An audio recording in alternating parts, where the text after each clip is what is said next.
Hi friends, ഇന്ന് ഞായറാഴ്ചയല്ലേ. അപ്പോൾ എല്ലാവരുടെ വീട്ടിലും ചിക്കനൊക്കെ ആവും. പക്ഷേ എൻ്റെ വീട്ടിൽ നിന്ന് ഞണ്ടാട്ടോ. അച്ചവിടെ ഇല്ലാത്തതുകൊണ്ട് ഞാനും ചേച്ചിയാട്ടോ ഞണ്ട് മുറിക്കുന്നത്.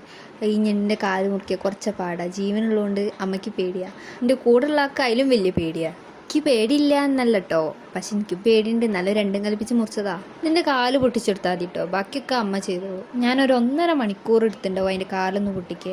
പിന്നെ ഫുള്ള് ക്ലീൻ ചെയ്തത് അമ്മയാട്ടോ. ഞണ്ട് കറി വെക്കണതൊക്കെ അമ്മയാണ്, പക്ഷെ ഞാൻ വീഡിയോ എടുക്കുന്നതുകൊണ്ട് മാത്രം ചില ഭാഗങ്ങളിൽ ഇന്നെ കാണാം. എന്ത് പറഞ്ഞാലും എൻ്റെ അമ്മ വെക്കണ ഞണ്ട് കറി അതിനെ വെല്ലാം വേറെ ഒന്നുമില്ല കേട്ടോ. ഈ വീഡിയോ പോസ്റ്റ് ഇട്ട് കഴിഞ്ഞാൽ ചിലപ്പോൾ എൻ്റെ കല്യാണം കഴിഞ്ഞ് പോയ ചേച്ചി വരെ ഇവിടെ എത്താൻ ചാൻസ് ഉണ്ട്.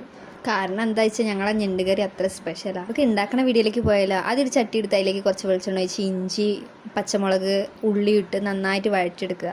ഉള്ളി നല്ല വഴഞ്ഞ് വരുമ്പോൾ അതിലേക്ക് തക്കാളി ഇട്ട് എടുത്ത് കുറച്ച് ഉപ്പും മുളകും മല്ലി മഞ്ഞളൊക്കെ ഇട്ട് നന്നായിട്ട് ഇളക്കുക. അത് ഇളക്കി കഴിഞ്ഞതിൻ്റെ ശേഷം നല്ലൊരു വഴണ്ടി വരുമ്പോൾ അതിലേക്ക് ഞണ്ട് ചേർത്ത് കൊടുക്കുക. നമ്മൾ മുറിച്ച് വെച്ച് ഞണ്ട് അതിലേക്ക് ചേർത്തതിൻ്റെ ശേഷം ഈ മസാല ഞണ്ടിലേക്ക് പിടിക്കണ വരെ നല്ല ഇളക്കി കൊടുക്കുക. മസാല ഞണ്ടിലേക്ക് പിടിച്ച് കഴിഞ്ഞാൽ കുറച്ച് വെള്ളം ഒഴിച്ച് മൂടി വെക്കുക. 2 മണിക്കൂർ 3 മണിക്കൂർ കഴിഞ്ഞാൽ നമ്മൾ ഞണ്ട് ഇവിടെ റെഡി. ഞണ്ട് കറി വീഡിയോ ഒക്കെ ഇഷ്ടപ്പെട്ടാൽ സപ്പോർട്ട് ചെയ്ത് കൂടെ കൂടിക്കോളൂ കേട്ടോ.